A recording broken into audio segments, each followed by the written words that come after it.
자, 안녕하십니까. 하이퍼랩입니다. 이번 시간에는 고려대학교 합격생 스펙 분석. 지난 시간에 우리가 이제 서울대학교, 연세대학교, 또 이제 의대를 희망하시는 분들은 제가 의과대학에 대해서 이제 5가지 1, 2, 3, 4, 5편에 대해서 강의를 찍었고요. 그 다음에 이번 시간에는 이제 고려대에 맞춰서 찍도록 하겠습니다. 자, 수시는 정시와 좀 여러 가지 면이 좀 다르죠, 그렇죠? 다른 점의 첫 번째는 정시라는 건 수능 시험을 보는 순간 어느 정도는 끝난 거예요. 결과가 나왔기 때문에. 하지만 수시는 아직도 과정에 있다는 거죠. 여러분들이 이제 고등학교 1학년, 2학년, 3학년에 전체 이제 교과 성적, 학생부가 마무리되었다 하더라도 지금서부터 우리가 지원 대학을 결정하는 과정, 그 다음에 자소서를 쓰는 과정, 그 다음에 면접을 준비하는 과정이 결국 대학 입시에서 되게 중요한 요소로 아직 남아있기 때문에, 예를 들어서 내가 내신 성적이 1.02가 나왔다고 해서 무조건적으로 합격이 보장이 되어진 것도 아니고, 내가 내신 성적이 예를 들어서 2점대나 3점대 내신이라고 해서 무조건 안 된다는 것도 아니에요. 그렇죠? 그렇기 때문에 이제 지금서부터 향후 준비하는 과정들이 되게 중요하다는 점, 이 점을 꼭 염두에 두시면서, 여러분이 만약에 고려대학교를 지원하기를 희망한다면 내가 어떤 전형의 원서를 지원하는 것이 타당한 건지, 또 고려대학교를 지원한다면 어떤 학과를 원서를 쓰는 건지 타당한 건지, 이런 부분에 대해서 좀 더 밀도 있게 알아보는 시간으로 삼도록 하겠습니다.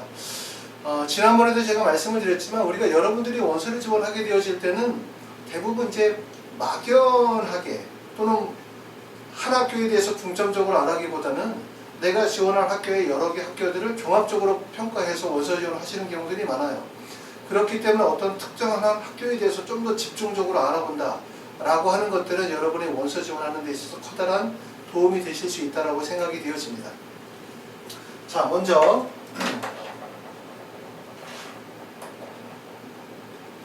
전형에 대해서 한번 간단하게 정리를 해보도록 하겠습니다. 지금 보시는 것처럼 고려대학교는 일반 전형 학교 추천 1, 2 특기자 전형이 있어요. 사실 고려대학교는 대학을 가기에 조금 더 수월한 학교라고 볼 수 있는 거죠. 왜 수월하다고 말씀을 드리냐면, 고려대가 낮아서 수월하다는 것이 아니라 고려대는 이만큼 전형이 다양하게 이루어져 있다는 거예요. 전형이 다양하다는 것은 뭐냐면, 출신 고등학교의 프로파일, 학교의 유형이나 학생이 가지고 있는 교과 성적이나 활동의 요소성, 수능 최저에 따라서 지원하는 학생들의 유형이 나누어지기 때문에 결과적으로 경쟁률이 분산이 되어진다는 거죠. 그리고 내가 일반계면 일반계 고등학교 학생에 따라서, 또는 자사고면 자사고, 또는 특목고면 특목고 학생의 유형에 따라서 지원할 수 있는 전형이 세분화되어지기 때문에 합격이 유리하다고 볼 수 있는 거예요. 예를 들어서 한양대학교 같은 경우나 아니면 성균관대학교, 또는 예를 들어서 서강대 같은 학교로 가게 되어지면 훨씬 더 대학 진학하기가 어려워지는 거죠. 한양대 같은 경우는 학생부 교과 전형과 학생부 종합 전형, 논술 전형 3개로 구분되어져 있는데, 우리가 논술 전형이 아닌 경우에 학종으로 대학을 가려고 하면 교과이거나 학생부 종합이죠. 그렇죠? 근데 학생부 교과 전형은 말씀드렸던 것처럼 사실상 한양대학교 학생부 교과 전형이 가장 탑이에요. 그렇죠? 왜냐하면 서울대학교 지역균형 전형은 교과 100% 전형이라고 할 수 없기 때문에, 그렇기 때문에 한양대학교 학생부 교과 전형의 교과 성적은 상당히 높죠. 그렇죠? 그렇기 때문에 결국은 지원할 수 있는 전형이 한양대학교에서는 학생부 종합전형 하나밖에 없는 거고, 그러면 여기에 지원하는 학생들이 다 한양대학교 학생부 종합전형 하나로 다 들어가게 되는 거죠. 그러면 이제 결국 이렇게 5개 유형에 4개의 유형은 나눠져 있던 학생들이 하나의 집단으로 다 소속이 되어져서 들어가다 보니까, 지원하다 보니까 결국 그만큼 합격하기가 상당히 어려워지는 거예요. 경쟁률도 높아질 뿐만 아니라 다양한 지표를 가지고 있는 학생들이 같이 원서 지원이 이루어지다 보니까 결국은 공정한 평가를 받기가 어려워질 수밖에 없다. 거기에 반해서 이제 고려대 같은 학교나 아니면 연세대 같은 학교가 훨씬 더 수월하다, 이렇게 볼 수 있는 거예요. 그래서 이제 항상 말씀을 드렸지만, 정시라고 하는 것은 수능이라고 하는 하나의 지표를 통해서 원서 지원이 이루어지다 보니까 대학마다 서열이 정해질 수밖에 없어요. 그렇죠? 하지만 수시 같은 경우 좀 다르다는 거죠. 왜냐하면 대학마다 평가 방법도 다르고 전형의 유형도 다르기 때문에, 그렇기 때문에 예를 들어서 무조건 고려대학교가 한양대나 성균관대보다 어렵다 이렇게 평가하실 수가 없어요. 그렇기 때문에 한양대나 성균관대는 다 떨어졌지만 연대나 고대에 붙거나, 아니면 연고대 이하로는 다 떨어졌지만 서울대학교 일반 전형에 붙거나, 이런 사례들이 발생이 될 수밖에 없는 거죠. 그렇기 때문에 우리가 수시라고 하는 게 정시보다는 좀 더 세밀한 분석과 컨설팅이 필요할 수밖에 없다. 이렇게 이해하실 수가 있어요. 그렇죠? 자, 그러면 이제 고려대학교의 전형 특징은 뭔지 한번 살펴보면 첫 번째 일반 전형은 전년도에 비해서 1207명에서 1188명으로 일반 전형의 인원이 줄었어요. 그 다음에 학교 추천 전형에 인원 변화가 없고 학교 추천 2에도 인원 변화가 없어요. 특기자 전형에서의 인원이 다소 줄었습니다. 그런데 특징적인 건 특기자 전형에서 인원이 457명에서 421명으로 줄었지만 자연계의 인원 변동은 없어요. 문과에서 변동이 있었다고 볼 수 있고 일반 전형에서 일부 인원의 변동 차이가 있을지 있다. 이렇게 볼 수 있습니다. 인원적인 부분은. 그럼 특징적인 부분은 뭐냐면 학교주 추천 1과 학교주 추천 2는 아시는 것처럼 소속 고등학교 추천을 받은 자 4% 이내고 학교장 추천 1과 2를 합쳐서 4%죠. 자, 그러면 여기는 고등학교 졸업 예정자가 지원할 수 있는 전형이고 만약에 고등학교를 졸업하신 재수생들이 지원하게 되어진다 그러면 일반 전형과 특기자 전형으로 나눠지게 되는 거예요. 학교장 추천 1과 학교장 추천 2의 차이점은 첫 번째 가장 크다는 차이점은 면접 고사 1이 수능 전에 본다, 수능 이후에 본다는 거죠. 그렇죠? 아무래도 수능 전에 보려고 하면 여러 가지로 부담이 클 수밖에 없어요. 그리고 학교장 추천 1 같은 경우는 학교생활기록부 교과 100% 정력이기 때문에 아무래도 내신 성적의 반영 비율이 높을 수밖에 없고 학교장 추천 2는 서류평가 100%니까 학생부 종합전형에 가까운 거죠. 그렇죠? 그렇기 때문에 내신 성적에 아주 강점이 있는 학생이라면 학교장 추천 1을 그렇지만 학교 추천을 받긴 하지만 내신 성적에 커다란 강점이 있는 학생이 아니다. 예를 들어서 내신 성적이 1.2 이내가 아니다 라고 하면 학교장 추천 2로 원서를 쓸 가능성이 있어요. 하지만 또 하나의 부담은 뭐냐면 학교장 추천 1이 수능 전에 면접고사를 보고 있기 때문에 내신 성적이 우수한 학생이라 하더라도 수능 전에 면접을 보는 것에 대한 부담이 큰 학생들은 일부러 학교장 추천 1에 해당이 되지만 학교장 2에 원서를 쓸 수 있어요. 그렇죠? 근데 학교장 추천 2 같은 경우는 1에 비해서 1이 최저학력 기준이 자 세계영역 합의 7이기 때문에 가장 낮고 2의 경우에는 최저학력 기준이 높을 수밖에 없죠. 최저학력 기준에서 보면 학교장 추천 2와 일반 전형의 최저학력 기준이 일반 전형 같은 경우에는 최저학력 기준이 등급 합의 7이고 학교장 추천 1 같은 경우는 7이고 학교장 추천 2는 6이에요. 그러니까 최저학력 기준이 가장 높은 것은 학교장 추천 2의 최저학력 기준이 가장 높다. 이렇게 보실 수가 있습니다. 자, 그래서 이제 전형적으로 결정을 해야 되는 거는 학교장 추천 1을 쓸까 2를 쓸까에 대해서 결정하셔야 되는 경우가 있고 첫 번째는 내가 수능 최저에 자신감이 있고 그 다음에 내신에 자신감이 있다면 수능 전이라 하더라도 학교장 추천 1의 원서를 쓰시는 게 가장 좋고 이랬을 때 학교장 추천 1은 2에 비해서 경쟁력이 2배 정도 낮아요. 그렇죠? 유리하죠.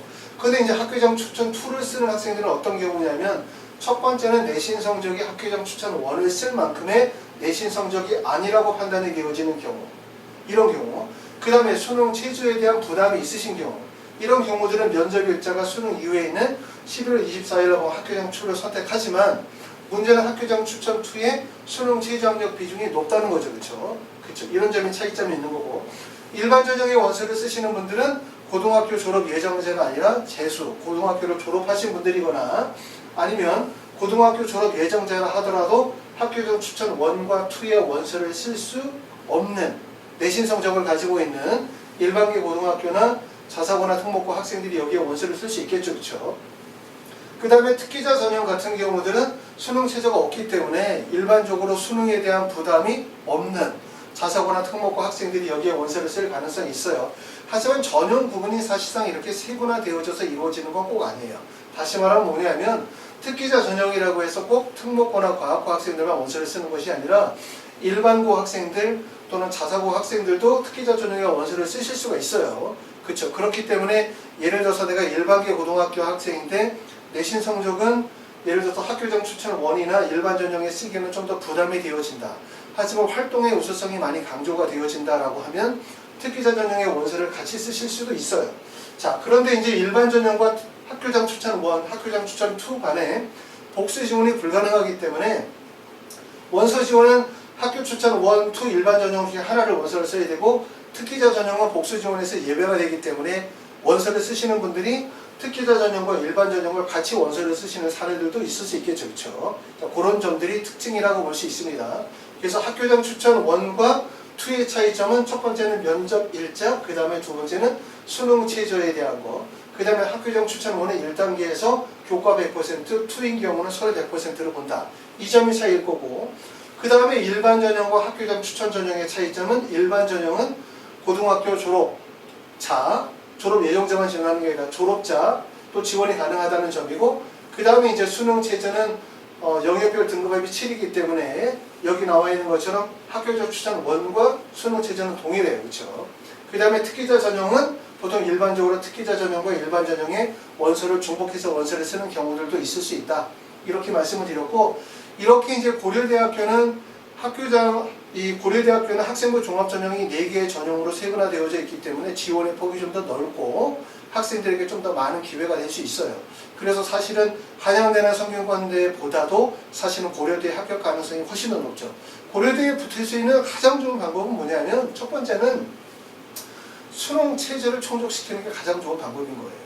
그래서 고려대는 특기자 전형을 제외한 나머지가 다 4개 영역 중에 3개 영역 합 6이거나 3개 영역 합 7에 수능 최저학력 기준을 요구하고 있기 때문에 수능 최저학력 기준을 충족할 수 있는 조건이 되어진다면 한양대나 성균관대보다 고려대에서 합격할 가능성이 가장 높다.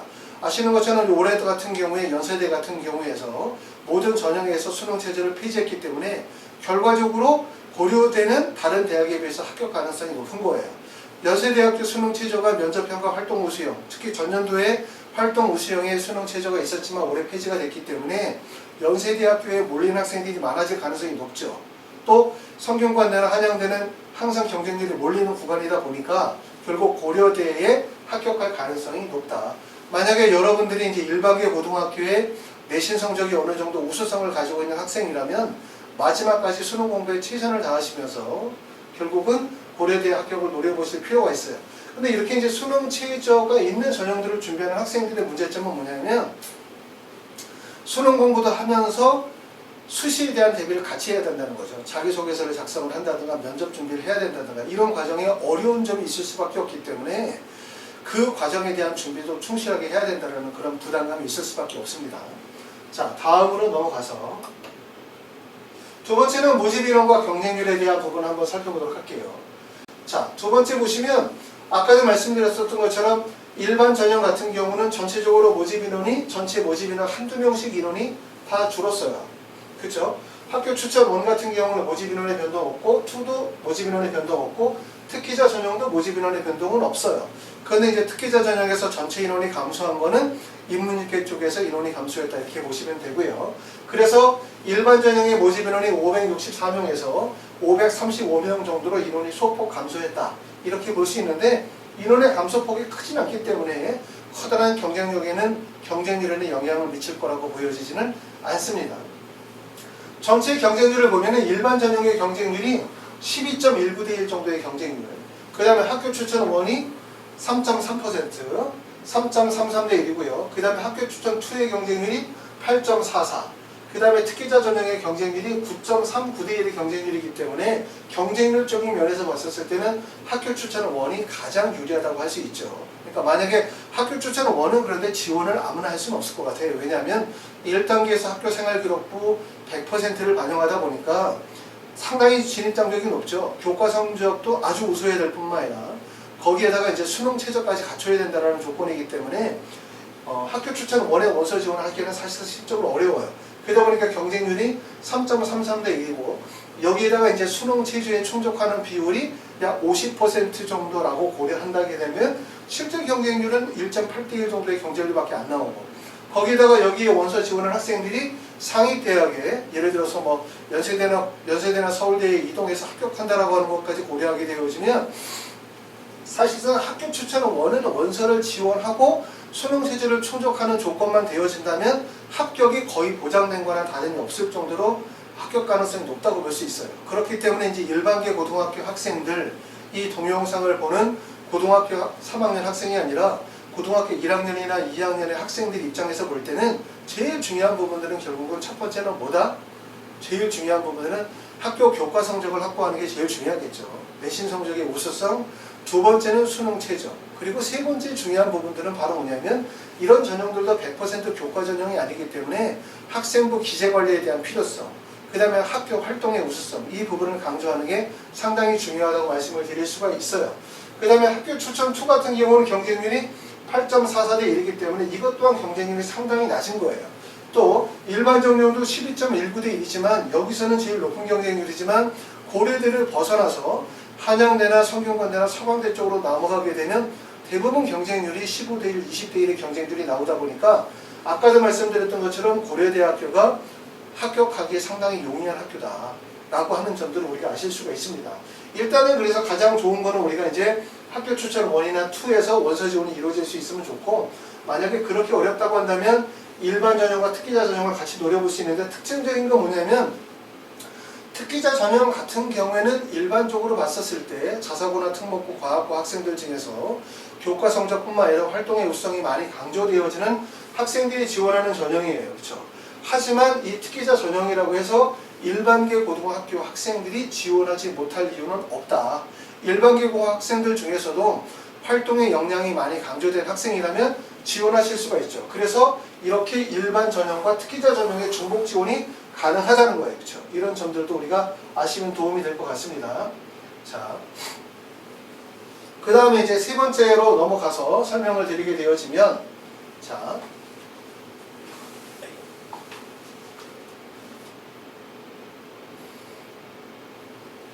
세 번째에서는 이제 모집 인원과 경쟁률에 대한 부분을 봤고요. 그 다음에 이제 세 번째로 넘어가서 페이지가 넘어갑니다. 입시 결과에 대한 부분을 한번 보도록 하겠습니다. 입시 결과 보시면은 지금 학교적 추천 1, 학교적 추천 2 일반 전형에 봐요. 자, 그럼 의과대학 같은 경우는 학교적 추천 1으로 원서를 준 학생들이, 그러니까 수능 체제의 충족 비율이 몇 퍼센트 정도 되어지냐면 2019년도 기준으로 약 29.2% 정도 비율이 돼요. 그 다음에 학교적 추천 2를 충족했었던 학생이 58%, 그 다음에 일반 전형으로 충족한 학생들이 56% 정도 되어지니까 수능 최저가 낮은 것은 어떤 게 낮냐면 학교적 추천 1과 일반 전형의 수능 최저가 비교적 낮죠. 그럼에도 불구하고 학교 추천 1을 지원하는 학생들은 수능 최저의 충족 비율이 30%가 되지 못해요. 그 이유는 이제 학교적 추천 1, 학교 추천 1을 원서 지원 학생들이 대부분 일반계 고등학교 학생이다 보니까 아무래도 학교적 추천 2나 일반 전형을 원서 지원 학생들에 비해서 수능 최저의 충족 가능성이 좀 더 낮다고 볼 수 있고요. 공과대학의 예를 들어서 보면, 공과대학 같은 경우도 보면은 학교 추천 1 같은 경우에 충족 비율이 60.9%, 그 다음에 일반 투부인 경우는 71.9%, 그 다음에 일반 전형은 58.9%예요. 여기서 수능 최저학력 기준이 가장 높았었던 건 아까 보셨던 것처럼 학교 추천 2가 제일 높았죠. 학교 추천 2는 4개 영역 중에서 3개 영역의 등급합이 7이었고, 그 다음에 나머지 학교 추천 1과 일반 전형의 수능 최저학력 기준은, 그렇죠? 죄송합니다. 이게 7이고 여기 6이죠. 그렇죠? 이렇게. 그래서 좀 전에 봤었던 것처럼 학교 추천 2에서의 수능 최저학력 기준이 가장 높았어요. 그렇죠? 자, 앞에 보여드린 부분을 다시 한번 보여드리면, 지금 보시는 것처럼 학교 추천 2에서의 수능 최저학력 기준은 3개 영역 합이 6이고, 그 다음에 학교 추천 1은 7, 그 다음에 일반 전형은 7이기 때문에 수능 최저학력 기준이 가장 높은 것은 학교 추천 2가 수능 최저학력 기준이 가장 높아요. 자, 그래서 세 번째, 그럼에도 불구하고 여기가 이제 가장 수능 최저학력 기준이 높지만 수능 최저학력 기준이 비교적 낮은 학교 추천 1과 일반 전형 같은 경우에서의 충족 비율이 더 낮다라는 점들은 좀 특이한 거죠. 그렇죠? 이런 점들을 보실 수 있고, 그러면 공과 계열에서도 학교 추천 1 같은 경우 합격생들의 성적이 보면 보통 1.21 정도의 평균 점수, 그 다음에 학교 추천 2는 1.58, 그 다음에 일반 전형은 2.42, 그 다음에 특기자 전형은 3.53 정도의 합격생들의 입시 결과를 보여주고 있습니다. 물론 이런 것들은 이제 참고사항이라고 보실 수 있어요. 입시 결과로 대학마다 발표하는 경우들이 보통 뭐 합격생 전체의 평균 이렇게 얘기하지만, 그 평균이라고 하는 것이 50% 평균을 얘기를 하는 것이 아니라 보통 일반적으로 70% 컷 또는 뭐 80% 컷 이렇게 얘기를 하는데, 사실은 그 평균이 중요한 것이 아니라 평균에서 마지막 합격자의 점수 간의 점수 편차폭이 제일 중요한 요소긴 한데, 우리가 최종적으로 마지막에 문 닫고 들어간 학생의 성적을 공개하지는 않죠. 왜냐하면 마지막 합격자의 성적이라고 하는 것들은 해마다 크게 변동폭이 클 뿐만 아니라 그런 것들을 입시의 기준으로 삼게 되어지면 입시 자체가 어떻게 돼요? 되게 커다란 도박판이 될 수밖에 없겠죠. 그렇죠? 그렇기 때문에 이제 대학에서는 이렇게 70%나 80%의 평균 컷을 공개하지만 이것도 사실은 학교들마다 지원하는 학생들의 학교 유형이라든가 아니면 학업적인 환경에 따라서 다 변동폭이 크기 때문에 이걸 절대적으로 100% 신뢰하실 수는 없고 이걸 기준으로 생각하시면서 본인이 가지고 있는 학교 프로파일이라든가 활동의 우수성, 학생부 교과 성적에 대한 부분들을 전체적인 평가를 통해서 지원대학을 결정하셔야 될 것 같아요. 이처럼 보시는 것처럼 학교 추천 1이 예를 들어서 1.21 정도라고 했었을 때 학교 추천 2를 원서 지원하는 학생들은 1.58, 그 다음에 일반적으로 2.42, 그 다음에 특기자는 3.53 정도 되어지는 거죠. 그렇죠? 그렇기 때문에 전형 간에 어느 정도는 교과 성적의 차이가 발생이 되어지고 있어요. 그렇죠? 고려대학교는. 자, 그래서 원서 지원하시게 되어질 때는 이런 평균 등급, 그 다음에 이제 충원율에 대한 비율들, 당연히 충원율의 비율이 높은 것들은 상위 학과 쪽에 충원율이 좀 높게 벌어질 수 있고요. 그 다음에 최저 충격 비율이 몇 % 정도 되어지느냐, 이런 점들. 그 다음에 이제 면접의 응시율, 이런 부분들을 전체적으로 고려하셔서 지원 대학과 학과를 결정하시면 도움이 될 것 같습니다. 자, 네 번째는 이제 상위 70%의 합격선 정도는 어느 정도 되어지느냐. 자, 아까도 말씀드렸지만 이런 자료들은 참고 자료로 삼으셔야 돼요. 참고 자료로. 그러셔야지 예를 들어서 특기자 전형이 3.97 정도의 내신 성적이니까 내가 가지고 있는 내신 성적이 나는 뭐 3.0 정도 되면 무조건 합격할 수 있다. 이렇게 보실 수는 없죠. 그렇죠? 왜냐하면 이게 특기자 전형이라는 전형 자체는 교과 100% 전형이 아니라 교과 성적뿐만 아니라 다양한 여러 가지 서류평가라든가 면접이 반영이 되어질 수밖에 없기 때문에 결국 요거는 내신 성적이라고 하는 것이 대략적인 기준을 제시할 뿐이지 모든 학생들에게 동일하게 적용이 된다는 기준은 아니에요. 그렇죠? 그렇기 때문에 입시를 접하실 때 너무 희망 중심으로 본인의 바램 중심으로 입시를 바라보시다 보면 결국 입시가 실패할 수밖에 없고 그래서 제가 항상 말씀을 드리지만 다른 사람의 합격 사례가 결국 나의 실패의 이유가 되는 경우들이 입시에서는 상당히 많다. 그래서 좀 더 깊이 있는 분석이 반드시 필요하다. 이런 말씀을 드립니다. 자, 생명과학부 같은 경우 보면 학교 추천 1에서 자, 상위 70%의 합격선이 1.31 정도였다면 학교 추천 2에서는 1.54, 그 다음에 일반 전형이 2.41, 특기자 전형은 3.97 정도가 돼요. 자, 고려대학교의 이러한 실제 합격생들의 상위 70% 합격선을 우리가 참고로 삼으시게 되어지면 이것이 결국은 바로 어디로 연결되냐면 연세대학교로 바로 연결이 될 수 있겠죠. 그렇죠? 그렇기 때문에 내가 어느 정도 성적되어지면 연세대, 고려대, 한양대, 성균관대 합격할 수 있을지에 대한 부분을 대략적으로 판단하실 수가 있어요. 이것만 봐도. 그 다음에 이제 식품영양학과 같은 경우 1.32, 1.84, 2.62, 4.78 정도 되고 그 다음에 전기전자공학부는 학교 추천이 1.22, 그 다음에 학교 추천이 1.60, 그 다음에 일반 전형이 2.53, 특기자가 3.87 정도의 내신 성적을 보여줬습니다. 자, 그래서 이거는 아까도 말씀드렸지만 상위 70%라고 하는 거고 그리고 이거는 전형 간의 대략적인 성적이 나와 있긴 하지만 세부적인 내용에 대한 부분은 나와 있지 않은 거죠. 그렇죠? 그 학교의 학생의 지원자의 출신 고등학교 유형이라든가 아니면 학생이 가지고 있는 교과 성적뿐만 아니라 여러 가지 활동의 우수성, 수상 경력이라든가 뭐 세특이라든가 등등 또 학생의 자기소개서라든가 면접에 대한 부분들이 반영이 되어져 있지 않기 때문에 그냥 원서 지원하게 될 때 기본적인 기초 자료를 삼으셔야 되고요. 그 다음에 앞에서도 말씀드렸지만 수시 전형이라는 건 우리가 학생부가 마무리됐다 해서 입시가 끝난 것이 아니다. 지금서부터 시작이라고 할 수 있는 거거든요.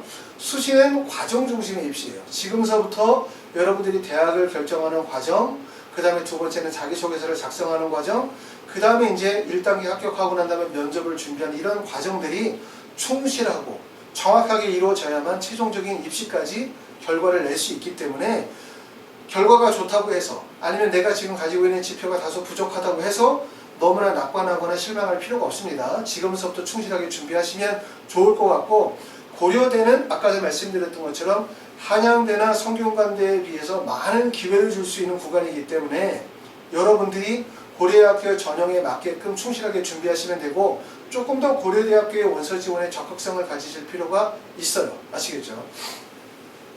자, 다음. 자, 고개별 유형에 대한 비교를 한번 해봅시다. 그럼 우리가 학교 추천 1, 2, 일반 전형, 특기자 전형에서 지원하는 학생들의 유형은 어떤지 한번 비교를 해보면 예상하는 것처럼 우리가 학교 추천 1 같은 경우에 지원자들이 대부분 여기 보인 것처럼 거의 90% 정도의 학생들이 일반계 고등학교 학생이에요. 첫 번째는 학교 추천을 받아야 되겠죠. 두 번째는 교과 성적이 대부분 1.1, 1.2 이내의 교과 성적이기 때문에 이렇게 자사고나 외고나 특목고 학생들이 지원이 이루어지기 사실상 좀 어려운 점이 많아요. 그러다 보니까 일반고 학생들끼리 경쟁이 될 수밖에 없다. 이 점이죠. 일반고 학생들끼리의 경쟁이 될 수밖에 없다. 그러면 다시 말하면 교과 성적이 중요하다고 볼 수 있고, 두 번째는 일반고 학생들끼리의 경쟁이라고 본다면 교과 성적의 차이가 크지 않으면 결과적으로 뭐다? 활동의 우수성 또는 지원학과의 적합성이 중요한 요소일 수밖에 없다. 이런 점들을 고려하실 수 있어요. 학교 추천 2를 보게 되어지만 학교 추천 2에서는 여전히 일반고 학생들의 지원 비율은 높아요.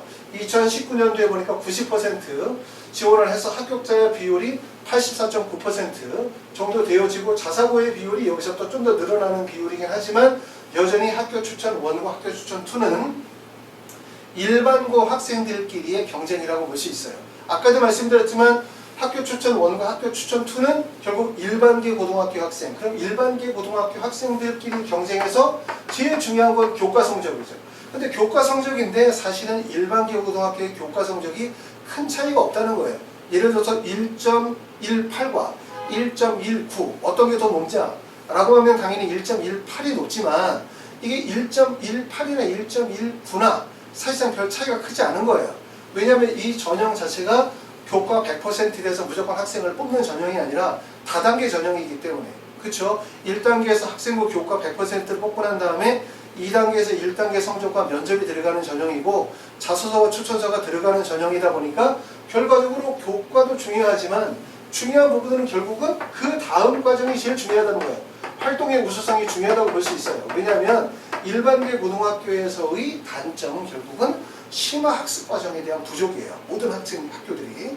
자사고나 특목고에 비해서 일반고 학생들이 학생부에서 부족한 부분들은 활동의 우수성과 심화 학습 과정에 대한 부족이기 때문에 여러분들이 이러한 활동의 우수성에 대한 부분을 강조하기 위해서 그 다음에 학교생활기록부에 기재하게 될 때 특히 전공에 대한 적합성을 강조할 필요가 있다. 뚜렷한 내가 만약에 지원하고자 하는 학과가 전기전자다. 그럼 전기전자와 관련이 되어진 전공 적합성을 강조하고 전공 적합성을 강조할 수 있는 부분은 아시는 것처럼 동아리 활동에 대한 부분이나 진로 희망에 대한 부분들 또는 세특에서 많이 드러낼 수 있죠. 거기에다가 이제 활동의 우수성을 나타낼 수 있는 수상 영역이라든가 동아리 활동들을 같이 연결시켰었을 때 교과 성적의 단점을 보완할 수 있거나 아니면 교과 성적의 부족한 부분들을 보완해서 합격으로 이끌 수가 있는 거예요. 그러니까 학교 추천 1과 2에서는 사실은 교과 성적이 어느 정도 된다면 더 중요한 부분들은 결국은 활동의 우수성, 심화 과정, 전공 적합성에 대한 부분이 중요할 수밖에 없다. 그래서 누누이 얘기하지만 일반계 고등학교 학생들이 내신 성적만 좋으면 무조건 좋은 대학 간다. 이렇게 절대로 생각하시면 안 돼요. 왜냐하면 내신 성적이 좋은 학생들끼리 모이면 다 비슷해요. 사실은. 그렇죠? 아까도 말씀드렸지만 내신 1.18과 1.19 과연 어디가 더 우수한가? 1.18인 학생은 전교생의 100명이야. 고등학교 3학년이 예를 들어서 1.19를 학생은 고등학교 3학년 전체가 400명이야. 그러면 학교의 인원도 고려해야 되잖아요. 그렇죠?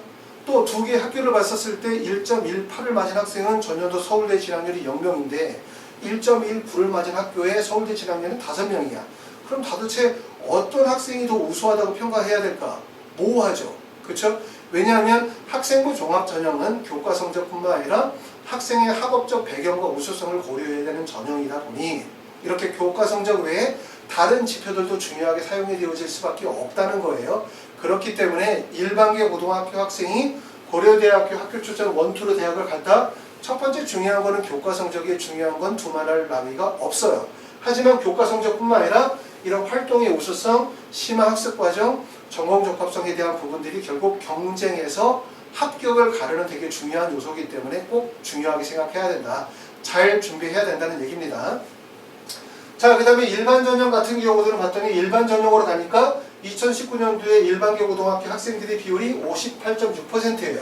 근데 보니까 지원자는 58.6%대 전체 합격생의 비율은 46.5%이기 때문에 지원자도 많이 줄었지만 합격 비율이 많이 줄었어요. 그럼 어떤 학생들이 많이 늘어났냐면 여기서 드러나기 시작하는 것들이 이제 자사고 학생들이 21.7%, 지원 비율은 21.7%인데 실제 합격생들에서의 비율은 23.2%이기 때문에 자사고의 비율과 그 다음에 보시는 것처럼 외고나 국제고 학생들의 비율이 대폭 늘어나죠. 외고나 국제고 학생들은 지원 인원에서는 18.4%지만 합격생의 비율에서는 29.5% 비율이 늘었어요. 하지만 이제 과학고나 영재고 학생들은 많이 늘진 않았죠. 그러니까 결과적으로 일반 전형에서 봤더니 이렇게 자사고나 특목고 학생들의 전체 비율이 봤었을 때 50%가 좀 넘어요. 그렇죠? 아시겠죠? 비율적으로 봤을 때. 그 다음에 특기자 전형으로 넘어가게 되시면 특기자 전형에서는 일반고 학생들의 비율이 14.9%로 대폭 줄었고 대신 거기에 따라서 합격생의 비율은 3.3%니까 특기자 전형의 일반고의 고등학교 학생들이 지원이 이루어지곤 있으나 실제 합격 사례의 폭은 상당히 적다라고 하는 거죠. 그렇기 때문에 일반계의 고등학교 학생들이 특기자 전형의 원서를 지원을 할 수 있으나 실제 합격하기는 상당히 어렵다. 이렇게 보셔야 돼요. 하지만 내가 만약에 가지고 있는 역량이나 활동의 우수성이 자사고나 특목고 학생들에 비해서 견주어서 부족함이 없다라고 판단되어지면 경쟁을 하실 수도 있어요. 자, 그 다음에 이제 자사고 학생들 같은 경우들은 10.9% 지원을 했고 합격생 비율에서는 5.9%입니다. 그 다음에 외고나 국제고 학생들 같은 경우는 이 전형은 아니긴 하죠. 그렇죠? 대부분 같은 경우들은 과거나 영재고 학생들이 70%의 지원 비율을 차지하고 있고 합격생의 비율에서는 약 90% 정도이기 때문에 고려대학교 특기자 전형은 사실상 여기 보시는 것처럼 과학고나 영재고 학생들을 위한 전형이라고도 볼 수 있어요. 아시겠죠? 이 내용을 보시게 되었지만 내 고등학교 유형에 따라서 고등학교의 유형에 따라서 학교 추천 1, 학교 추천 2, 일반 전형, 특기자 전형 중에서 어떤 전형의 원서를 지원하는지 적합한 것인지에 대한 판단이 이루어지실 수가 있을 것 같습니다. 자, 다음 다섯 번째로 넘어가면 자, 그리고 여기서 이제 하나 더 넘어가시면 서울고교대학교 모집인원의 변화에 대해서 한번 살펴보도록 할 거예요. 자, 요거는 뭐냐면 전체적으로 서울대부터 시작해서 서강대까지 해서 표를 한번 만들어 왔습니다. 표가 좀 잘릴 수도 있는데 자, 그러면 어떻게 보실 점이 있냐면 우리가 서울대, 연세대, 고려대, 한양대, 성균관대, 서강대가 있어요. 모집인원에 대한 부분을 한번 살펴봅시다. 성균관대학교는 우리가 뽑는 게 지금 여기서 보시는 것처럼 계열 모집과 학과 모집에서 인원을 뽑아요. 이만큼 뽑고요. 그 다음에 성균관대학교는 이만큼 뽑고 한양대학교는 학생부 종합에서 967명 선발하고 고려대학교는 일반 전형과 학교 추천 1, 학교 추천 2, 특기자 전형 전체에서 학생들을 이렇게 선발을 하죠. 그 다음에 연세대학교는 면접형 활동우수 특기자 전형에서 260명, 635명, 599명을 선발하고 서울대학교는 일반 전형에서 1739명 정도를 선발을 해요. 지금 보시는 것처럼 자연계 학생들 중에서 가장 문이 크게 열려져 있다. 어느 대학으로 가면 자연계 학생들이 문이 크게 열려있나 보면 사실 서울대, 연세대, 고려대, 한양대, 성균관대예요. 서강대는 지금 보면 종합편에서 423명, 그 다음에 학업형에서 332명이지만 서강대 자체가 대부분 이제 인문사회 계열의 대학이다 보니까 자연공학 계열의 모집 인원은 상당히 적어요. 그렇기 때문에 사실은 대학 입시는 여기서 끝나는 거예요. 자연계 학생들 중에서 상위권의 학생들은 대부분 서울대부터 시작해가지고 성균관대 안에서 원서 지원이 이루어질 가능성이 제일 높고 물론 서강대학교의 일부 특성화되어진 학과들의 원서 지원한 학생들이 이렇게 원서를 쓸 수는 있어요. 그렇죠? 대부분 서강대의 원서를 쓰는 학생들이 성균관대나 아니면 한양대나 고려대의 원서를 쓸 수 있긴 하지만 대부분 자연계열 학생들 중에서 상위권, 그 다음에 경쟁력이 있는 학생들이 원서를 지원하는 루트는 서울대부터 시작해서 성균관대 정도에서 대부분 원서 지원이 끝난다라고 볼 수 있습니다. 왜냐하면 서강대학교는 모집 인원이 적고 학과 선택의 폭이 적기 때문에 사실상 학생들이 원서를 쓰긴 쓰지만 주력대학이라고 보기는 좀 어려워요. 서강대학교가. 자, 그리고 이 안에서도 만약에 내가 내신 성적이 좋다라고 하면 학생들이 원서 지원할 수 있는 대학교가 일반계 고등학교 학생인데 교과 성적이 좋아. 그럼 지원할 수 있는 전형이 서울대학교 지역균형 전형으로 원서 지원하시겠죠. 두 번째는 연세대학교 면접형의 원서를 지원하시거나 아니면 고려대학교 같은 경우는 학교 추천 1, 그 다음에 한양대학교는 학생부 교과 전형이 있고, 그 다음에 성균관대학교는 없고, 서강대학교로 가게 되면 학업형 이렇게 세 가지가 있는 거예요. 하나, 둘, 셋, 넷, 5가지 원서 쓸 수 있고, 이 중에서 이제 수능 최저가 있는 거는 고려대학교에 수능 최저가 있죠. 그렇기 때문에 내신 성적이 우수하다 하더라도 고려대학교 학교 추천 1의 원서를 쓰기 어렵고, 또한 아시는 것처럼 서울대학교와 고려대학교를 중복 지원하기 사실 어려워요. 왜냐하면 추천을 2개를 받는 경우들이 많지 않기 때문에. 또 한양대학교 학생부 교과는 이 전형 중에서 교과 100%를 두는 전형은 한양대학교밖에 없다고 볼 수밖에 없어요. 왜냐하면 고려대학교 학교 추천 1은 1단계에서 학교생활기록부 100%를 두는 건 맞지만 다단계 전형으로 2단계에서 면접 50%를 반영하기 때문에 결국은 일반계 고등학교 학생들 중에서 수능 최저가 되면서 교과 성적이 좋은 학생들은 어디로 간다? 고려대로 가는 거죠. 하지만 수능 최저는 좋은데 학생부 교과 성적은 좋지만 수능 최저의 가능성이 좋지 않은 학생들이라면 한양대로 갈 수밖에 없어요. 그러니까 이 2개 대학을 같이 원서 지원하기는 좀 어려워요. 같은 전형으로. 그러니까 한양대학교 학생부 교과 전형과 고려대학교 학교 추천 전형을 중복 지원하기는 어려운 거죠. 그렇기 때문에 상위 대학에서 가장 폭이 넓은 거는 결국은 뭐다? 학종이라는 거예요. 학종. 그렇기 때문에 여러분들이 이제 자연계 학생인데 내가 서울대나 연세대, 고려대, 한양대, 성균관대에서 내가 만약에 합격을 하고자 한다. 서강대까지 포함해서. 그러면 여러분들이 먼저 갖춰야 되는 것은 결과적으로 교과 성적은 두말할 나위가 없는 거고 당연히. 근데 교과 성적만 갖추게 되어지면 지원할 수 있는 대학이 어디 정도밖에 지원을 못하냐면 결국 한양대 정도밖에 지원을 못해요. 교과 성적이 정말 좋은 거. 그 다음에 여기 정도 되겠죠. 한양대학교나 아니면은 서울대학교 주역균형 전형으로 원서를 지원하거나 이거밖에 없는 거고, 근데 교과 성적에다가 활동의 우수성을 내가 만약에 갖추게 되어진다. 그러면 어디까지 원서 지원냐면 교과 성적만 만약에 좋다라고 하면 사실상 한양대학교 학생부 교과밖에 안 되고, 활동의 우수성을 갖추고 있다라고 하면 한양대학교 교과 전형과 그 다음에 서울대학교 지역균형, 그 다음에 연세대학교 면접형의 조건을 갖출 수가 있어요. 그 다음에 여기에다가 수능 최저를 갖추게 되어진다. 그럼 아셨던 것처럼 고려대학교까지 원서 지원이 이루어질 수 있기 때문에 결국은 교과와 활동의 우수성, 수능 최저를 갖추기 위해서 노력을 하셔야만 상위권 대학의 원서 지원의 폭이 넓어질 수밖에 없다는 얘기를 드리는 거고, 그 다음에 여기서 보시는 것처럼 서울대 일반 전형에서 1739명, 그 다음에 연세대학교는 면접 활동 우수 특기자 3개의 전형에서 선발한다고 볼 수 있고, 고려대학교 같은 경우는 일반 전형 학교 추천 1, 2 특기자, 특히 이제 일반 전형에서는 1188명, 그 다음에 학교 추천에서 1100명 정도 선발하기 때문에 고려대의 선발 비율이 상당히 높아요. 그 다음에 한양대학교는 학생부 종합에서 967명, 그 다음에 성균관대학교는 학과 모집에서 975, 계열 모집에서 579명 정도 되어지기 때문에 자연계 상위권 학생이라면 결국 승부를 어디에서 봐야 되냐면 서울대, 연세대, 고려대, 한양대, 성균관대에서 봐야 되고, 그리고 단점은 뭐냐면 한양대학교와 성균관대학교는 전형 자체가 단순하다. 한양대는 학생부 종합전형으로 전형이 하나로 나눠져 있고, 그 다음에 성균인대 전형은 계열 모집과 학과 복지 2개의 전형으로 밖에 나눠져 있는데, 반해서 고려대학교는 뭐라고 되어 있어요? 일반 전형, 그 다음에 학교 추천 2, 그 다음에 특기자 전형으로 전형이 4개로 세분화 되어져 있기 때문에 앞에서도 말씀드렸었던 것처럼 고려대학교가 한양대나 성균관대학교보다 내가 조건을 충족할 수 있다면, 그 조건은 뭡니까? 수능 최저에 대한 충족 조건을 갖출 수만 있다면 고려대학교가 한양대나 성균관대보다 합격하기가 수월한 학교라는 점을 아실 필요가 있어요. 아시겠죠? 자, 다음으로 넘어가서 자, 원서 지원 패턴에 대한 부분들을 한번 정리해 보겠습니다. 좀 전에 말씀드렸었던 내용과 동일하거나 비슷한 내용이 될 수는 있는데, 내용을 보시게 되어지면 일단은 어떻게 되어지냐면 우리가 고려대학교에 원서를 쓸 때, 물론 이제 제가 생각하는 말이 다 맞는 건 아니지만 한번 생각을 얘기해 볼게요. 만약에 고려대학교 학교 추천 1의 원서를 쓰신다라는 학생들은 그럼 과연 어디에 원서를 쓸까?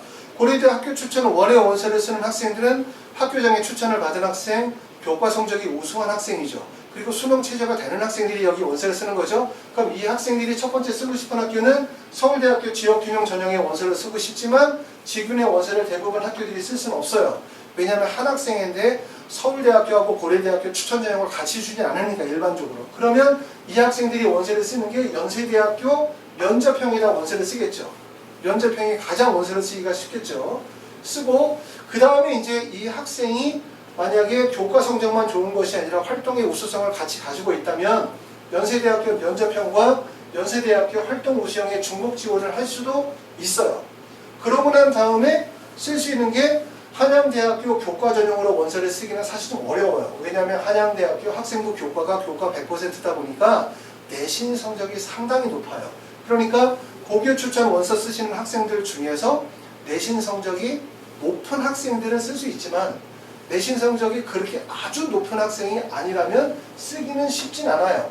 그러고 나면 이 학생들이 쓸 수 있는 게 한양대학교 학생부 종합전형에 원서 쓰기 어렵고 성균관대 원서 쓰기 어렵고 서강대학교 원서를 쓰게 되어지면 서강대학교 이제 학업형의 원서를 쓰겠죠. 여기다가 수능 체제가 올해서 없어졌기 때문에 여기에 원서를 쓸 수 있고 그러고 난 다음에 쓸 수 있는 대학이 어디냐면 중앙대학교에 학생부 교과나 학교장 추천이나 다빈치 전형 같은 전형의 원서를 쓸 수가 있어요. 그렇기 때문에 아까도 말씀을 드렸지만 내가 만약에 일반계 고등학교인데 교과 성적만 우수하다라고 한다면 사실상 고려대에서 무조건 붙어야 돼요. 고려대에서 붙지 못하게 되면 위쪽에 연세대에서 붙기 사실 좀 어렵죠. 더.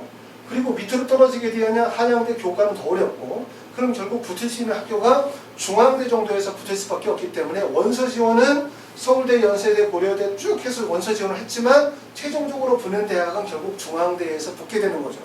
중앙대가 나쁜 대학이라는 뜻은 아니에요. 아니지만 그래서 이렇게 상위권 학생들이 결과적으로 중대에 붙게 되고 중대에 붙고 나면 다시 한번 재수를 하게 되는 그런 상황이 되기 때문에 중대를 붙은 것도 물론 다행스럽고 좋은 일이긴 하지만 상위권 대학을 지원한 학생들은 가급적 아까 말씀드렸었던 이과 계열의 메이저라고 할 수 있는 서울대, 연세대, 고려대, 성균관대나 한양대 정도에서 합격을 노려야 되기 때문에 그 권에서 합격을 하기 위해서는 다양한 여러 활동의 역량들을 키워야 된다고 말씀드렸어요.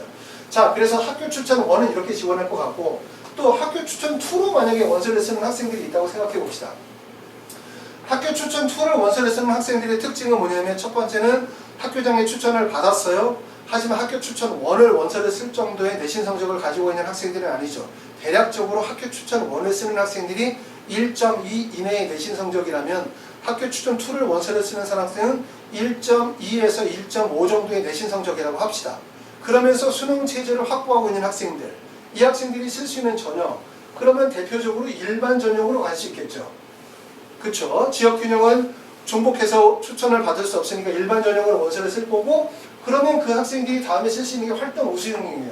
내신 성적은 비교적 좀 낮지만 추천보다 학교 추천 1보다 학교 추천 2를 쓰는 학생들이 내신 성적은 좀 낮지만 활동의 우수성을 갖추고 있다면 학교 추천 1보다 합격 가능성이 더 높고 그 다음에 폭이 넓어요. 지원 폭이.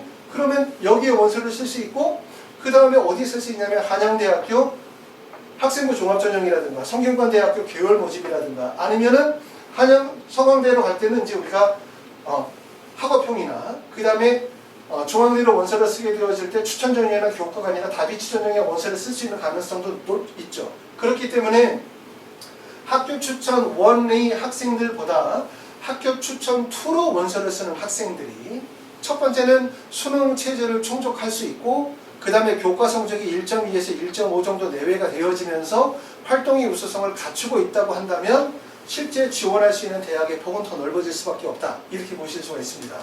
자, 그 다음에 일반 전형의 원서를 쓰는 학생들이에요. 일반 전형의 원서를 쓰는 학생들은 고등학교 졸업 예정자뿐만 아니라 고등학교를 졸업하신 재수생들, 그 다음에 내신 성적에 보면 아까 봤었던 것처럼 대략적으로 2.4 이내 정도의 내신 성적을 갖추면서 특징적인 거는 수능 체제를 반드시 충족해야 된다라고 하는 게 특징이죠. 수능 체제의 충족 비율이 한 60% 정도 나오는 걸 알 수 있어요. 자, 그러면 이 학생들이 원서를 쓰는 건 어디를 쓰게 되어지냐면 첫 번째는 서울대학교는 일반 전형으로 원서를 쓸 가능성이 제일 높겠죠. 그렇죠? 일반 전형으로 원서를 쓰거나 연세대를 쓰게 되어지면 활동 우수형. 그 다음에 만약에 내가 강점이 있거나 지원 대학이 높아. 그러니까 나는 서울대, 연고대 아니면 대학 안 갈 거야. 라고 생각하시는 분들은 연세대학교 특기자 전형의 원서를 같이 원서 중복할 가능성이 있어요. 그러고 난 다음에 이 학생들이 원서를 쓰는 거는 한양대학교 교과는 안 되고 한양대학교 학생부 종합전형, 그 다음에 성균관대는 계열 모집이나 학과 모집에 원서를 쓰게 되어지고, 그 다음에 서강대로 가게 되어지면 종합형으로 원서를 쓸 가능성이 높아지겠죠. 그러니까 원서 지원의 폭은 훨씬 더 높아지는 거예요. 말씀드렸었던 것처럼 서울대, 연세대, 고려대, 서강대, 성균관대 정도까지 해서 서울대, 연세대, 고려대, 한양대나 성균관대 전형에서 가장 학생들이 지원폭이 넓은 거는 학생부 종합전형이라고 했어요. 그렇기 때문에 만약에 내신 성적은 다소 좀 부족하다 하더라도 합격 프로파일이 우수하거나 활동의 우수성이 강조가 되어진다면 상위 대학에서 원서 지원할 수 있는 전형의 폭은 넓어질 수밖에 없다. 이렇게 보실 수 있고, 물론 원서 지원을 꼭 이렇게 나란히 줄을 세워서 원서 지원하는 건 절대로 위험해요.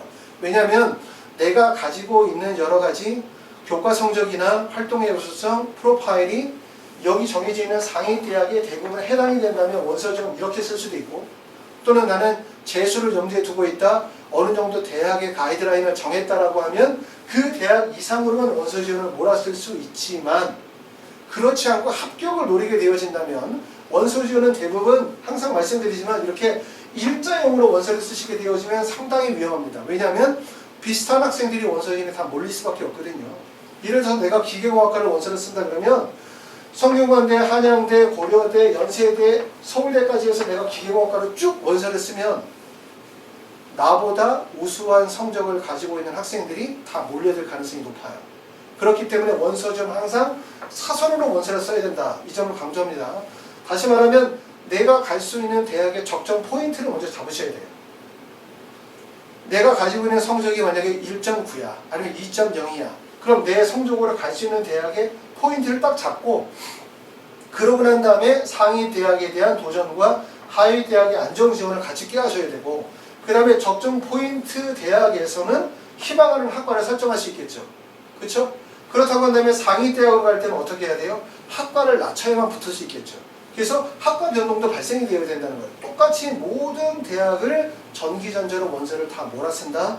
서울대, 연세대, 고려대, 서강대, 성균관대를 다 그냥 전기공학으로 몰아쓴다. 아니면은 생명공학으로 몰아쓴다. 이거는 본인이 가지고 있는 학력이나 활동의 우수성에 강점이 있고 자신이 있는 학생은 그렇게 쓸 수 있어요. 하지만 대부분의 학생들은 그렇게 쓰지 않죠. 적정 포인트를 정하고 난 다음에 상위 대학과 하위 대학을 결정하고 거기에 따라서 학과 선택을 해서 노림수를 노려야 되겠죠. 그렇죠? 그래서 원서 지원을 그렇게 일자형을 하지 않으시고 사선으로 원서를 쓰시면서 적정 포인트와 상향과 하향을 정하고 거기에 따라서 합격 가능한 학과 선택을 통해서 전략적인 원서 지원의 계획을 짜시는 게 좋을 것 같습니다. 자, 다음으로 넘어가면, 자, 그래서 이제 6번째로 넘어가겠습니다. 자, 합격 사례 분석으로 들어가겠는데요. 합격 사례 분석을 보면 이 학생을 지금 보면 고려대학교 학교 추천 원으로 기계공학과에 합격을 한 학생이에요. 합격을 했어요. 이 학생의 스펙을 보면 전북의 일반계 고등학교를 졸업했고 그 다음에 내신 성적이 1.07입니다. 이거면 되죠. 여기에다가 뭐가 됐다는 거예요? 수능 최저가 됐다는 거 아니에요.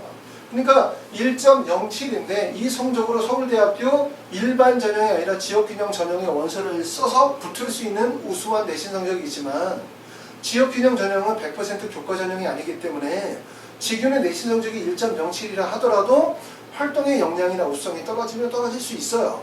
하지만 교과 성적이 1.07에 수능 최저가 된다면 고려대학교 학교 추천 원보다 더 확실한 데는 없어요. 이 학생은 이제 수능 최저가 됐다는 얘기죠. 충족됐기 때문에 전년도에 모집인은 14명, 지원인은 65명에서 경쟁률 4.64대 1 정도 되어졌고, 그리고 학교 추천 원인 경우에서 고려대학교 기계공학과의 합격 컷이 1.11이었어요. 충분했죠, 그렇죠? 그리고 학교 추천 2로 넘어가면 1.51, 일반 전형 2.44, 특기자는 3.66 정도 되어졌기 때문에 적절한 원서 지원이 있는데, 이 학생이 어디에 원서를 지원했는지 봤더니 첫 번째는 서울대학교 원서 썼는데 서울대학교는 직윤으로 안 썼죠. 아까도 말씀드렸지만 대부분의 학교에서 고려대학교 학교 추천과 서울대 직윤을 같이 주질 않아요. 둘 중에 하나를 선택하니까 이 학생은 서울대 대신에 고려대를 선택을 한 거죠. 그렇죠? 무조건 서울대 추천을 받으면 좋은 게 아닙니다. 고려대를 받을지 서울대를 받을지를 전략적으로 잘 선택하셔야 돼요. 성공했다고 볼 수 있어요. 그래서 고려대학교 학교 추천으로 붙었고 서울대학교는 그러다 보니까 일반 전형으로 원서를 썼는데 사실 붙기는 좀 어렵죠. 그렇죠. 1차는 합격을 했지만 결국 2차에서 떨어질 수밖에 없어요. 왜냐하면 일반 전형은 교과 성적만으로 가는 전형이 아니기 때문에 아무래도 전북이 일반계 고등학교다 보니까 결국 활동의 역량적인 부분에서 부족했을 가능성이 높습니다. 두 번째는 연세대학교 면접형의 원서를 썼어요. 타당한 원서 지원이라고 볼 수 있고 원서 지원을 해서 이 연세대학교 면접형은 합격자 평균 면접형의 성적이 1.33이에요. 그러니까 고려대학교보다 연세대학교 면접형이 교과의 등급은 낮아요. 그 이유는 말씀드렸던 것처럼 학교 추천 1 같은 경우에는 1단계에서 학생부 교과 100%지만 면접형은 1단계에서 교과 40에 설립평가 60이기 때문에 교과의 반영률이 다소 좀 낮은 거죠. 그렇죠? 그렇기 때문에 이 학생은 연세대학교에 붙었고 한양대학교 교과 전형도 마찬가지로 붙었어요. 한양대학교 학생부 교과 전형에서 기계공학과는 1.16 충분하죠. 성균관대학교도 마찬가지로 붙었습니다. 그래서 이 학생은 이제 지금 현재 이렇게 돼가지고 최종적으로 연세대학교, 고려대, 한양대, 성균관대까지 전체를 합격을 했는데 더 이상 바랄 나위가 없죠. 일반계 고등학교지만 우수한 내신 성적, 그 다음에 뛰어난 수상 경력, 거기다 가장 중요한 수능 최저 충족까지 갖추었기 때문에 결국은 대학 입시가 성공적으로 갈 수밖에 없었어요. 지나고 나서 생각하면 조금 아쉬운 점은 만약에 이 학생이 서울대학교 지역균형 전형으로 원서를 썼다면 어떻게 됐을까? 그 점에 대해서는 좀 궁금한 점이 듭니다. 자, 다음. 두 번째는 이제 전기전자공학과에 합격을 한 학생을 보면 이 학생은 서울의 일반계 고등학교를 졸업을 했는데 지금 봤더니 내신 성적은 1.40이에요. 그렇죠? 내신 성적은 별로 그렇게 높진 않죠. 어디에 원서를 줬나 봤더니 고려대학교 학교 추천 1 기계공학과에 원서를 썼어요. 근데 고려대학교 학교 추천 1에 썼는데 내신 성적이 1.40 좀 불리하죠. 어떻게 됐나 봤더니 학교 추천 1은 보통 합격생들의 내신 성적의 평균이 1.11 부족하죠. 학교 추천 2는 1.51 정도. 이 학생은 학교 추천 2로 원서를 쓰는 게 사실 더 유리했다고 판단이 되어져요. 그러다 보니까 최종적으로 불합격할 수밖에 없었죠. 이 학생은. 자, 그럼 딴 데는 어디를 썼냐면 서울대학교 일반 전형의 원서를 썼어요. 서울에 있는 일반계 고등학교 학생들 중에서 내신 성적이 1.41 정도 되어진다. 근데 이 학교의 내용을 봤더니 전년도에 2018년도에 수시에서 서울대를 5명을 보내고 정시에서 3명을 보냈으니까 학교의 프로파일은 우수한 학교예요. 충분히 원서를 써볼 만해요. 서울대학교에. 그런데 이제 아무래도 이 학과적으로 우주항공공학부를 지원하다 보니까 지원한 학생들이 이 학생보다 여러 가지 면에서 역량이 우수했던 것 같아요. 그러다 보니까 불합격을 했고 연세대학교 면접형의 원서를 써서 최종적으로 합격을 했습니다. 연세대학교 면접형은 아까 봤었던 것처럼 대략적으로 평균 등급이 1.33, 1.35 정도 평균 등급이라고 했으니까 평균 등급에서 조금 벗어나긴 했지만 그 학교 범위 내에 들어갔던 것 같아요. 근데 1.40 정도의 내신 성적으로 면접형, 학생부 교과 40%를 반영하는 연세대학교 면접형의 원서를 쓰는 거는 조금 무리가 좀 있었어요. 그렇죠? 근데 내신 성적은 부족했지만 면접형에 붙었다는 얘기는 이 학생이 활동의 역량 또는 자기소개서 아니면 면접에 강점이 있었다라고 볼 수밖에 없겠죠. 그러고 난 다음에 연세대학교 논술형을 썼으나 불합격했고 고려대학교 특기자 전형의 원서를 썼어요. 아까도 말씀드렸지만 고려대학교 특기자 전형은 뭐라고 했죠? 과학고나 아니면 영재고 학생들이 지원하는 비율이 사실상 거의 한 96%, 90% 이상의 합격 비율이 보이기 때문에 일반계 고등학교에서 지원하기에는 적합성이 떨어져요. 그렇기 때문에 불합격했죠. 그러니까 이 학생의 원서 지원에서는 제가 볼 때는 어디가 타당하냐면 고려대학교 특기자 전형의 원서 지원은 타당하지 않고요. 고려대학교 특기자 전형에서 이렇게 일반계 고등학교 학생들의 선발하는 비율, 합격하는 비율이 한 3%밖에 안 되기 때문에 대부분의 학생들이 과학고나 특목고 학생들, 영재고 학생들이라고 했죠. 그렇기 때문에 이건 부적절했고 그 다음에 고려대학교 학교 추천 2 안 맞았어요. 고려대학교 학교 추천 2로 원서를 지원했다면 붙을 수 있었을 것 같아요. 연세대학교 논술 전형은 타당한 원서 지원이라고 볼 수 있고 연세대학교 면접형도 사실 안 맞았죠. 면접형보다는 뭐로 가는 게 적절했다? 활동 우수형으로 가는 게 적절했어요. 그리고 서울대학교 일반 전형은 떨어지긴 했지만 타당한 원서 지원이었죠. 그래도 좋은 거는 운이 좋다 보니까 어찌됐든 연세대학교 면접형으로 합격을 해서 전기종자공학부에 다니고 있는 거는 맞는데, 제가 생각할 때는 학생이 가지고 있는 고등학교나 교과 성적이나 활동의 우수성 여러 가지를 고려했었을 때 원서 지원은 다소 좀 잘못된 원서 지원을 하지 않았나라는 생각이 듭니다. 자, 세 번째 학생의 사례를 한번 보겠습니다. 세 번째 학생은 지금 서울대학교 산업공학과에 합격을 해서 다니고 있는 학생이에요. 내신 성적은 1.49 정도의 내신이고 경남의 일반계 고등학교를 졸업을 했어요.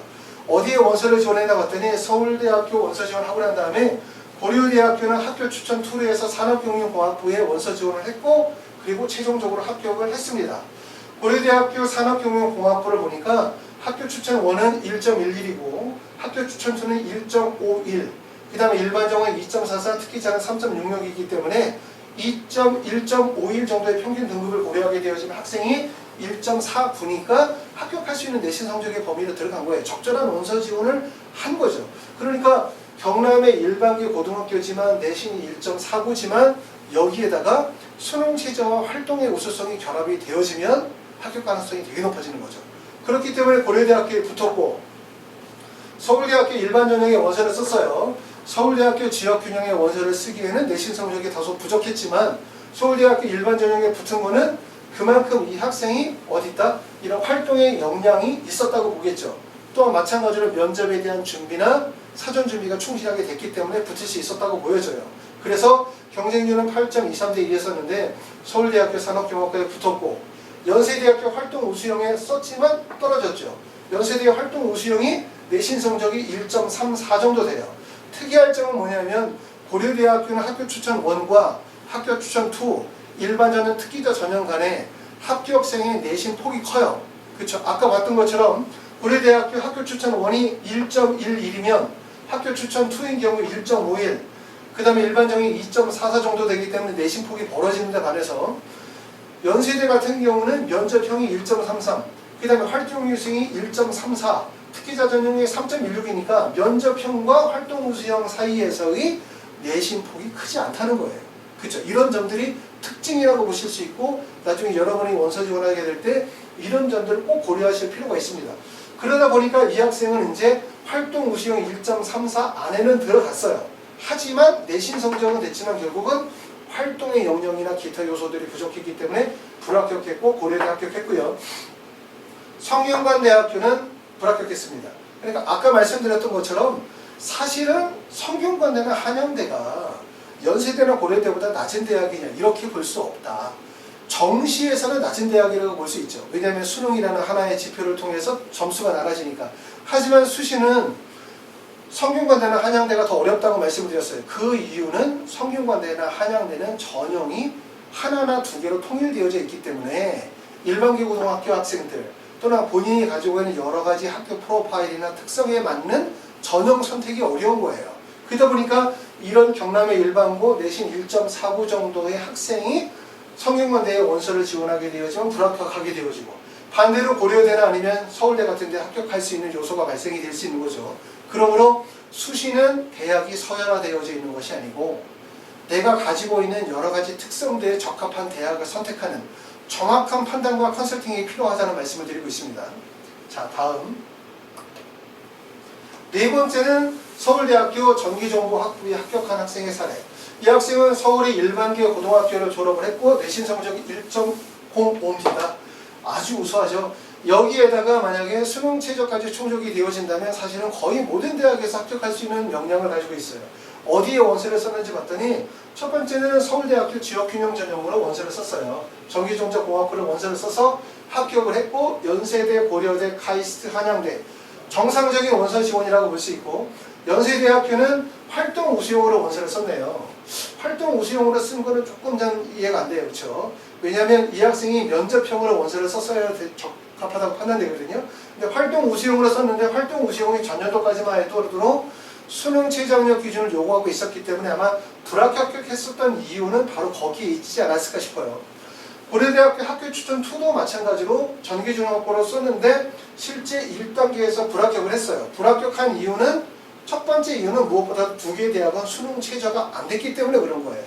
카이스트에 합격을 했고 한양대에 합격을 했는데 그러니까 이 학생은 지금 서울의 일반계 고등학교의 내신 성적은 우수하지만 안 되는 부분은 수능 최저가 안 되다 보니까 수능 최저가 없는 서울대학교 지역균형 수능 최저 있죠. 수능 최저가 좀 낮으니까, 그렇죠. 수능 최저가 비교적 좀 낮기 때문에 세 개 영역 등급 합의, 세 개 영역이 이제 2등급 이내니까 4개 영역 중에 3개 영역이 2등급 이내이기 때문에 이 정도의 수능 최저 기준으로 충족을 했지만 고려대학교 학교 추천 2는 아시는 것처럼 4개 영역 중에 3개 영역 합이 6이잖아요. 그렇죠? 그렇기 때문에 더 어려웠었던 것 같아요. 그러다 보니까 여기는 안 됐고 그 다음에 카이스트나 한양대 같은 경우는 합격을 했었다. 이렇게 볼 수 있는데 원서 지원도 조금 이해가 안 되는 부분들은 연세대학교의 활동 우수형보다는 사실 여러분도 생각하시겠지만 면접형으로 원서를 쓰는 게 사실 더 적절했고 고려대 같은 경우도 학교 추천 2로 해서 수능 최저가 좀 더 높게 가는 6인 것보다는 학교 추천 1으로 해서 수능 최저를 합을 7으로 했었으면 어떻었을까 라는 생각이 들긴 하지만 결과적으로는 결국 서울대학교 지역균형적으로 합격해서 다니고 있으니까 나머지 대학에 붙고 떨어지고에 대한 부분을 지금 평가할 이유는 좀 없어요. 그렇죠? 그렇긴 하지만 원서 지원이 뭔가 좀 잘못되지 않았을까라는 생각이 들긴 합니다. 자, 5번째, 마지막으로 연세대학교 도시공학과에 합격한 학생의 사례를 한번 보도록 할게요. 이 학생은 고려대학교 어디에 썼냐면 고려대학교 일반 전형의 산업경영공학과를 원서를 썼어요. 산업경영공학과를 원서를 썼는데 강남의 일반계 고등학교의 내신이 1.75 정도의 내신 성적. 고등학교를 봤더니 이 학교는 수시에서 4명, 정시에서 4명, 총 8명 정도를 보내고 있는 학교니까 학교의 우수성은 좀 어느 정도 인정이 돼요. 이 학생은 지금 강남의 일반계 고등학교 1.75인데 지금 일반 전형에 원서를 썼어요. 불합격을 했죠. 일반 전형이 불합격한 이유는 보면 일반 전형은 내신이 2.44니까 교과 성적이 부족했다기보다는 결과적으로 수능 최저가 충족이 안 됐다라고 볼 수 있죠. 합격한 학교는 어디 붙었냐면 연세대학교 활동 우수형에 붙었어요. 최종적으로. 연세대학교 활동 우수형도 수능 최저가 전형까지는 있었죠. 그렇죠? 하지만 활동 우수형이 내신 성적이 1.34였었거든요. 그러니까 내신 성적이 1.44가 평균이었었는데 1.75임에도 불구했다고 한다면 실제로는 뭐 흔히 말해서 문 닫고 들어갔다. 이렇게 볼 수 있을 정도로 교과 성적은 다소 부족하지만 활동의 역량적인 부분이나 자기소개서나 면접 같은 데서 좋은 점수를 받았다 라고밖에 이해할 수밖에 없어요. 이 학생으로 봤었을 때는. 자, 그 다음에 이런 학생들이 원서를 지원하는 걸 보면 고려대 같은 데는 산업경영, 한양대도 산업공학과를 쓰지만 조금 약간 상위대학이라고 생각할 수 있는 서울대 같은 데는 학과를 좀 낮췄죠. 그래서 조경지역 시스템 학과를 해서 학과를 좀 더 변경을 해가지고 합격을 노리긴 했는데 최종적으로 합격을 한 학교는 한양대학교하고 그 다음에 연세대학교에 합격을 했습니다. 자, 이런 합격 사례에 대한 부분들은 100% 공개된 것이 아니기 때문에 우리가 이제 이것이 꼭 맞다 틀리다고 평가할 수 없고 그 다음에 전년도에 얘가 예를 들어서 전년도에 어떤 학생이 연세대학교 도시공학과에 전년도에 합격을 했다면 올해 다시 한번 지원한다고 해서 붙는 거는 아니잖아요. 그렇죠? 그렇기 때문에 그게 절대적인 기준은 될 수는 없어요. 대신 이제 여기서 말씀을 드리는 거는 여러분들이 실제 다른 학생들이 어떤 식으로 원서를 지원이 이루어지고 있는지를 평가해 봄으로 인해서 내가 어떻게 원서를 지원할 것인지에 대해서 좀 더 깊이 있게 생각해 보실 수 있다는 거죠. 또 내가 생각하는 것과 다른 학생들이 실제 원서 지원이 어떻게 이루어지고 있는지에 대해서 생각해 봄으로써 내가 지원하고자 하는 대학이 일반적인 학생들이 지원하는 유형의 패턴과 어떤 차이가 있느냐, 또 내가 지원하는 학과에 얼마나 학생들이 몰려들 것인가, 경쟁률에 대한 예측, 이런 부분들도 같이 이루어질 수 있을 거라고 생각이 돼요. 자, 고려대학교는 아까도 말씀드렸던 것처럼 자연공학 계열의 원서 지원 학생들 입장에서 볼 때는 정말 되게 중요한 학교죠. 왜냐하면 붙어야 되는 학교이기 때문에. 그런데 고려대를 붙기 위한 가장 중요한 조건은 수능 최저가 되느냐 안 되느냐에 대한 부분인 거예요. 여러분들이 판단할 때 내가 지금서부터 남은 기간 동안에 최선을 다해서 수능 최저를 충족할 수 있는 조건이 된다면 적극적인 도전을 해보실 필요가 있어요. 그렇죠? 수능 최저의 충족 비율이 보통 약 50에서 60% 일반 학과가 라고 봤었을 때 수능 최저가 들어간다라고 하는 것은 그만큼 학생들끼리의 내신 편차폭이 벌어진다는 걸 의미하는 거예요. 수능 최저가 있다는 것은 내신이 길게 떨어진다는 거고 수능 최저가 없다는 것은 합격생들끼리의 내신 선차폭이 좁다는 걸 의미하기 때문에 내가 만약에 내신은 조금 불리하지만 수능 최저 충족 가능성이 있다면 수능 때까지 일단 수능 최저를 충족시켜서 열심히 노력해 볼 필요가 있어요. 근데 만약에 내가 수능 최저의 충족 가능성이 없다, 가능성이 희박하다, 근데 고려대학교에 원서를 쓴다, 그럼 무모한 거죠. 원서 지원이. 왜냐하면 최저가 충족이 되지 못하는 의미가 없기 때문에. 그래서 고려대학교 원서를 쓸까 말까에 대한 판단에서 가장 중요한 건 결국 수능 최저가 되느냐 되지 않느냐에 대한 대비가 가장 중요하다고 생각해요. 그러다 보니까 고려대에 원서 쓰시는 분들은 수능 최저를 위해서 열심히 노력하셔야 되고, 그러다 보면 자기소개서를 작성하거나 면접을 진행하는 과정이 사실상 되게 어려워질 수밖에 없고, 특히 자소서 같은 경우는 본인이 직접적으로 본인의 경험과 활동 내용을 담아서 쓰기보다는 부모님이나 선생님이나 자소서 컨설팅 업체의 도움을 받아서 쓸 수밖에 없어요. 그러다 보면 본인의 글이 아닌 다른 사람의 글, 본인의 어떤 특성이나 역량이 드러나지 못하고 그냥 일반적인 글들이 될 수밖에 없기 때문에 그런 건 절대적으로 피해야 된다고 생각을 합니다. 자, 하이퍼리뷰에서는 이와 관련이 되어진 자기소개서 컨설팅이나 입시 컨설팅, 면접에 대한 과정들이 충실하게 잘 진행이 되고 있기 때문에 도움이 필요하신 분들은 전화 주시면 상담 드리도록 하겠습니다. 감사합니다.